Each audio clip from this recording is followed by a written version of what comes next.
Chittagong medical কলেজের তৃতীয় বর্ষের ছাত্র আবিদকে ছাত্রদল সন্দেহে ছাত্রদলের কর্মী হিসেবে তাকে পিটিয়ে মেডিকেল কলেজের তখনকার দিনে যারা ছাত্রলীগ করতেন তাকে মেরে ফেলা হয়।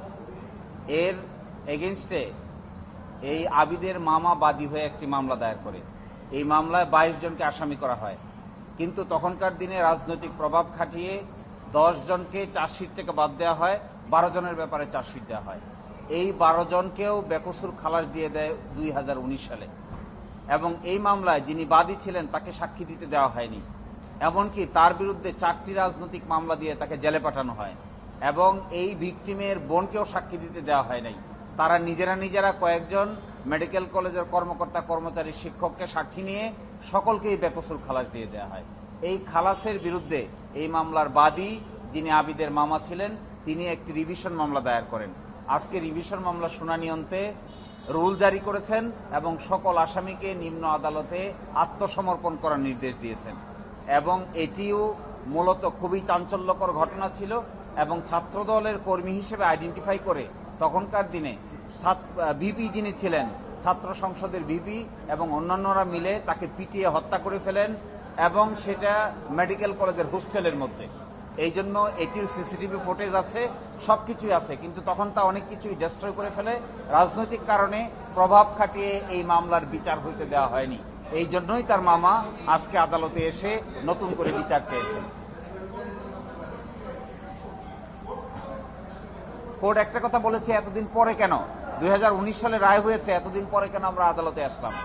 2019 সালে হওয়ার পরে আজ পর্যন্ত আগস্ট মাসের আগ পর্যন্ত 2024-এর কেউ সাহসই করে নাই, কারণ তার মামা সাক্ষী দিতে গিয়েছিলেন, তাকে তো সাক্ষী দিতে দেওয়া হয়ই নাই, তাকে 4টি মামলার আসামি করে জেলে পাঠিয়ে দেওয়া হয়। এই জন্য তারা আদালতে আসতে পারেন নাই।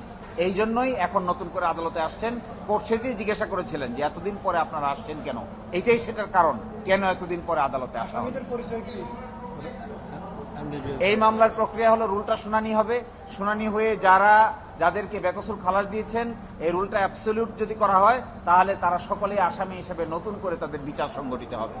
এবং এখানে যারা আসামি ছিলেন তারা তৎকালীন ছাত্রলীগের বিভিন্ন পর্যায়ের নেতাকর্মী ছিলেন, এবং ছাত্র সংসদের ভিপি নিজেও আসামি, যিনি নাকি মেডিকেল কলেজের ছাত্র সংসদের তখনকার ভিপি ছিলেন। এবং আপনারা তখনকার দিনের পত্রপত্রিকা টেলিভিশন দেখলে দেখতে পাবেন ওই সময়ে জনাব শাহাদাত সহ জনাব আমির খসরু মাহমুদ সহ সকলেই তার এই ডেড বডি দেখার জন্য গিয়েছিলেন। অনেকেই এই মিছিল নিয়ে ডেড বডি দেখার জন্য যাওয়া সত্ত্বেও তারা এই বাধার কারণে ডেড বডি পর্যন্ত তখন দেখতে পারেন নাই, কারণ তাকে মারা হয়েছে ছাত্রদল আইডেন্টিফাই করে। হ্যাঁ, আমরা দ্রুতই রুলটা শুনানি করার জন্য উদ্যোগ নিব।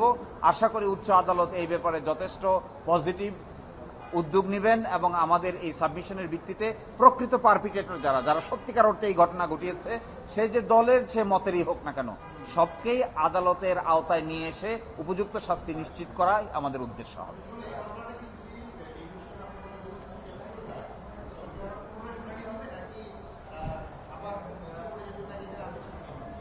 যদি রিভিশন আমাদের অ্যালাউ করেন তাহলে যাদেরকে খালাস দেওয়া হয়েছে দুটো রাস্তাই আছে। এক হলো খালাসকে হাইকোর্ট ডিভিশন সাজায় রূপান্তর করতে পারেন, অথবা যদি পর্যাপ্ত এভিডেন্স না থাকে তাহলে নিম্ন আদালতকে ডাইরেকশন দিতে পারেন যেন এই মামলার এভিডেন্সগুলো নতুন করে নেওয়া হয়। অর্থাৎ তার মামা সাক্ষ্য দিতে পারে নাই, তার বোন সাক্ষী দিতে পারে নাই, যাদেরকে মামলার আসামি করেছিল তাদেরকে নতুন করে সাক্ষ্য প্রমাণ নেওয়ারও ডাইরেকশন দিতে পারেন। 12 জনকে আত্মসমর্পণ করার আদেশ দিয়েছেন যারা খালাস পেয়েছিলেন। এখানে তার ভাই আছেন, আপনি যদি দুই কথা বলতে চান বলতে পারেন। জি, আসসালামু আলাইকুম। আমি আবিদের বড় ভাই। আমার ভাইকে 2011 সালে 19 অক্টোবর আমার ভাইকে মেডিকেল কলেজে পিটিয়ে তাকে মুমূর্ষু অবস্থায় ফেলে রাখা হয়। ফেলে তার এক বন্ধুকে দিয়ে আমার বোনের বাসায় পাঠিয়ে দেওয়া হয়। তারপরে তাকে মেডিকেল কলেজ এবং বিভিন্ন হাসপাতালে তাকে চিকিৎসা করতে বাধা দেওয়া হয়। রাত পেরিয়ে যখন ভোর হয় তখন আমার বোন বলতে পারে আমার ভাই মৃত্যুসজ্জায়, গড় একটা শব্দ আসে, তখন তড়িঘড়ি করে তাকে সার্চ স্কিপে নেওয়া হয়। তখন কর্তব্যরত ডাক্তার তাকে মেডিকেলের ছাত্র হিসেবে আইডেন্টিফাই করে তখন তাকে তড়িঘড়ি করে মেডিকেলে আইসিইউতে ভর্তি করা হয়। চিকিৎসাধীন অবস্থায় 21শে অক্টোবর আমার ভাই শেষ নিঃশ্বাস ত্যাগ হয় চট্টগ্রাম মেডিকেল। যারা মারছে তারা হচ্ছে মেডিকেলের সবাই স্টুডেন্ট, সবাই এখন ছাত্রলীগ করত এবং সবাই বর্তমানে ডাক্তারি পেশায় জড়িত আছেন। জি, আমার নাম হচ্ছে লুৎফুর রহমান, আমি আবিদের বড় ভাই।